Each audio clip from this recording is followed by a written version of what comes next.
حضور نے فرمایا سب سے بدبخت شخص وہ ہے کہ اپنی بیوی کی اطاعت تو کرتا ہے وَعَقَّى أُمَّهُ اور اپنی ماں کو عاق کر دیتا ہے۔ ایسا ہوتا ہے نہیں جیسے آج کل کا نوجوان اور جب شادی کرتا ہے تو سب سے پہلے کہتا ہے جی کہ ماں امی ابا بڈھے ہو گئے انہوں نے کو جان چھڑاؤ۔ یہ سوچ ہمارے معاشرے میں پائی جاتی ہے، وہ ہے تو سچ لیکن کڑوا ہے۔ اور آج سے 1400 سال پہلے اللہ کے حبیب علیہ السلام اس کی نشاندہی کر گئے ہیں کہ وہ شخص بدبخت ہے۔ حضور نے فرمایا کہ جو اپنی بیوی کی تو اطاعت کرتا ہے اور اپنی ماں کو ناراض کرتا ہے، دکھ پہنچاتا ہے، تکلیف دیتا ہے، عاق کرتا ہے، الگ کر دیتا ہے، اور یہ کہتا ہے کہ میرے ماں باپ مجھ پہ بوجھ بنے ہوئے ہیں۔ اور اسی سوچ نے ہمارے معاشرے کے اندر کیا اولڈ ہوم بنائے یا نہیں بنائے؟ بنے ہیں یا نہیں؟ یہ ہمارے پاس مثال موجود ہے یا نہیں ہے؟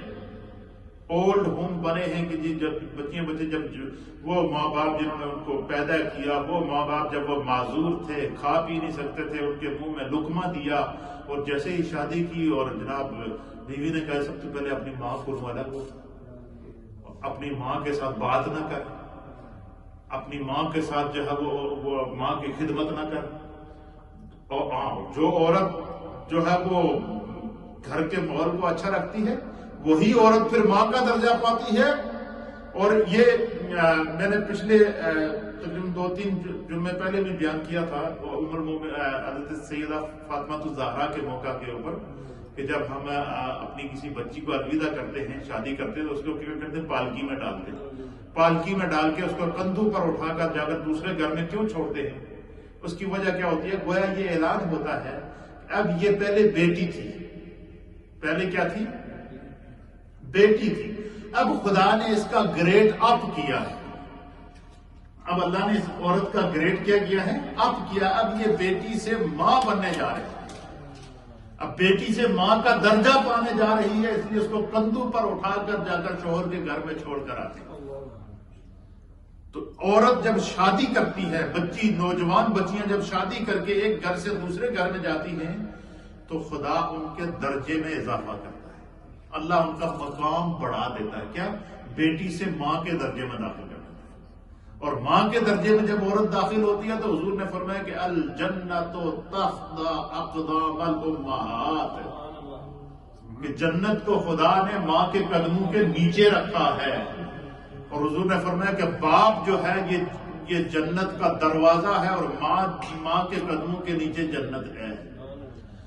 اب جب شادی ہوتی ہے تو سب سے پہلا وار وہ بچہ جس کو ماں نے پالا ہے، کھلایا ہے، پلایا ہے، وہ سب سے پہلا وار، سب سے پہلے آنکھیں اگر اپنی ماں کو دیکھا ہے تو حضور علیہ السلام نے فرمایا کہ وہ شخص بدبخت ہے۔ ہاں، بیوی کے حقوق مقرر کیے، ماں کے حقوق مقرر کیے ہیں، باپ کے حقوق مقرر کیے ہیں، وہ کسی کے حق میں حق تلفی نہ کرے، ہر ایک کو، اور ہر وہ عورت جو ایک گھر سے دوسرے گھر میں جائے تو وہ یہ سمجھے کہ میں پہلے اس گھر کی بیٹی تھی، اب مجھے اس گھر کی بیٹی اللہ نے بنایا۔ جب ہماری بچیوں کی یہ سوچ آ جائے گی کہ میں پہلے اس گھر کی بیٹی تھی جس میں پیدا ہوئی ہوں، اب خدا نے میرا مرتبہ بڑھا کر ایک تو مجھے ماں کا مرتبہ عطا فرمایا ہے، دوسرا خدا نے مجھے ایک گھر سے دوسرے گھر کی بیٹی بنایا ہے، جس طرح میں اپنے گھر میں بیٹی تھی اس طرح میں اس گھر کے اندر بھی بیٹی بن کے رہوں گی۔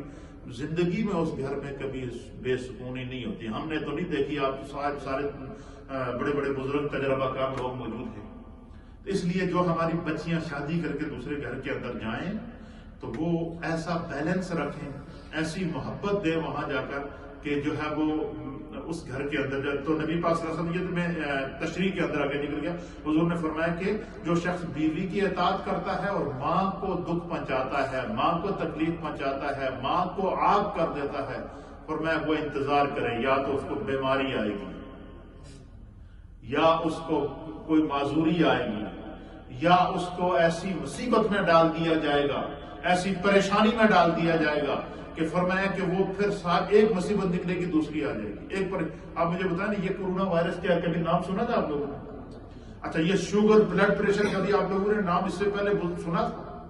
اچھا، یہ اس قسم کی جو نئی نئی بیماریاں آ رہی ہیں جن کے نام جو ہے وہ پہلے کبھی ہم لوگوں نے نہیں سنے تھے، یہ کیا ہے؟ یہ جو ہمارے معاشرے کے اندر پائی جانے والی اجتماعی کمزوریاں ہیں، یہ ان آزمائشوں کے اندر گرفت ہے.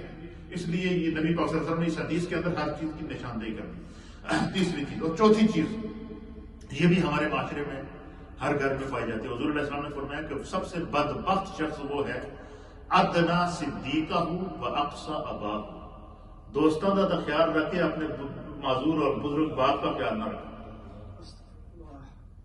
دوستوں میں بیٹھے, دوستوں کو کہے کہ تمہیں پارٹی کراؤں گا, دوستوں کو لے کر جائے تمہیں ہوٹل پہ کھانا کھلاؤں گا, پیو کر اٹھا پہ آئے. دوستوں کی ہر خواہش پوری کرے اور باپ کی یہ خواہش کہ میرا یہ بیٹا یہ خدا نے میں نے دعائیں مانگ سے اللہ سے لیا تھا اور وہ باپ کی خدمت نہ کرے. فرمایا اس سے بڑا بدبخت شخص کوئی نہ ہوگا جو اپنے دوستوں کا تو خیال رکھتا ہے لیکن اپنے باپ کو جو ہے اگنور کر دیتا ہے. فرمایا وہ شخص بھی بدبخت. اب دیکھیں اس میں بیٹی اور بیٹا, عورت اور مرد دونوں کے لیے ایک زندگی کا اصول میرے مصطفیٰ کریم نے بتا دیا. حضور نے فرمایا جو بندہ